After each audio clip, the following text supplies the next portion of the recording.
et imposer aux plateformes la modération, la fermeture de certains sites. Et nous devons ensuite, beaucoup plus ardemment, reciviliser cet espace numérique. Chers amis, supportez que je vous fasse écouter encore un extrait du dernier discours de Macron sur l'Europe. Je veux surtout parler d'une actualité brûlante au Burkina Faso en partant de certains propos de Macron. Écoutons-le. Le modèle humaniste, celui que l'Europe doit développer, et il ne peut exister qu'en européen, c'est un modèle qui crée un ordre démocratique, c'est-à-dire transparent, loyal, où nous débattons des règles et où nous les choisissons. C'est pourquoi je veux défendre une Europe de la majorité numérique à 15 ans. Avant 15 ans, il doit y avoir un contrôle parental sur l'accès à cet espace numérique. Parce que c'est un accès, si on n'en contrôle pas les contenus, qui est le fruit de tous les risques et des déformations d'esprit, qui justifie toutes les haines. Nous devons, comme on le fait pour nos enfants, je le dis avec beaucoup de bon sens, est-ce que quelqu'un envoie son enfant dans la jungle à 5 ans, 10 ans, 12 ans? Personne, je pense, de sensé.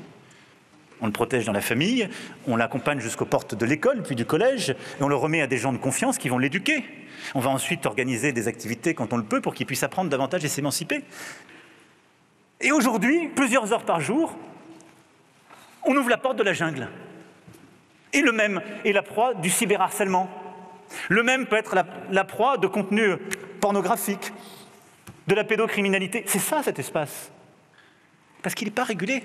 Et parce qu'il n'est pas modéré non plus. Voulez-vous que je vous dise combien chacune de ces plateformes, de ces réseaux, a de modérateurs en langue française? Même pas une dizaine pour certains. Donc nous devons reprendre le contrôle de la vie de nos enfants et de nos adolescents en européen et imposer la majorité numérique à 15 ans, pas avant. Et imposer aux plateformes la modération, la fermeture de certains sites. Et nous devons ensuite, beaucoup plus ardemment, reciviliser cet espace numérique.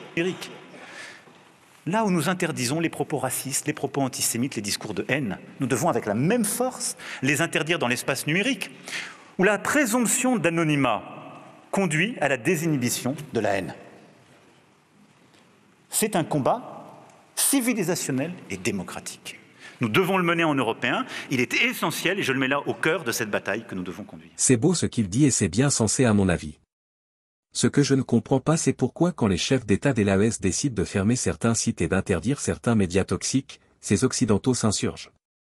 Vous avez sûrement appris que les autorités burkinabées ont suspendu dernièrement la BBC, Voice of America et TV5 Monde pour 2 semaines, ainsi que plusieurs sites d'information étrangers, la radio internationale allemande Deutsche Welle, des grands quotidiens français Ouest France et Le Monde.fr, du quotidien britannique The Guardian, le portail d'actualité africaine APA News et du site de l'agence d'information économique Agence Ecofin basée en Suisse et au Cameroun, jusqu'à nouvel ordre. Ces médias sont accusés d'avoir diffusé un rapport accusant l'armée de tuerie. Londres et Washington ont dit être gravement préoccupés par des informations sur des massacres de civils par l'armée du Burkina Faso et ont appelé les autorités à revenir sur la suspension des médias. Nous appelons les autorités de transition à mener une enquête approfondie sur ces massacres et à demander des comptes aux responsables, ont ajouté Londres et Washington. Même position sur ces massacres, de l'EU qui rappelle que la liberté d'expression et le droit à l'information sont des éléments essentiels d'un État de droit. Les autorités du pays ont justifié les nouvelles suspensions par la diffusion du contenu d'un rapport de Human Rights Watch, HRW, publié jeudi et accusant l'armée burkinabé, aux prises avec les groupes armés djihadistes, d'avoir exécuté au moins 223 civils dont au moins 56 enfants, dans 2 villages le 25 février 2024. Le CSC affirme avoir décelé dans les contenus publiés sur ces différents supports des déclarations péremptoires et tendancieuses contre l'armée burkinabé, sans précaution aucune, ce qui constitue une désinformation de nature à porter le discrédit sur l'armée burkinabé. Deutsche Welle a exhorté le CSC à débloquer l'accès au site internet le plus rapidement possible. TV5 Monde s'étonne et déplore la suspension temporaire de ses programmes au Burkina Faso ainsi que la suspension de l'accès à ses sites web, sans avoir été saisi au préalable. Dans un communiqué publié samedi concernant le rapport de HRW, le ministre burkinabé de la communication Rintalba Jean-Emmanuel Ouedraogo a indiqué que le Burkina Faso rejette et condamne fermement de telles accusations infondées. Personnellement, je me suis demandé pourquoi les autorités ne suspendent pas définitivement ces médias mensongers comme ils l'ont fait pour France 24 et RFI. C'est quand même inadmissible qu'au nom de la liberté on demande aux Africains de laisser les médias diffuser ce qu'ils veulent alors qu'en Europe il n'en est pas ainsi. Quel est votre avis sur le sujet ? Nous poursuivons le débat en commentaire. À bientôt.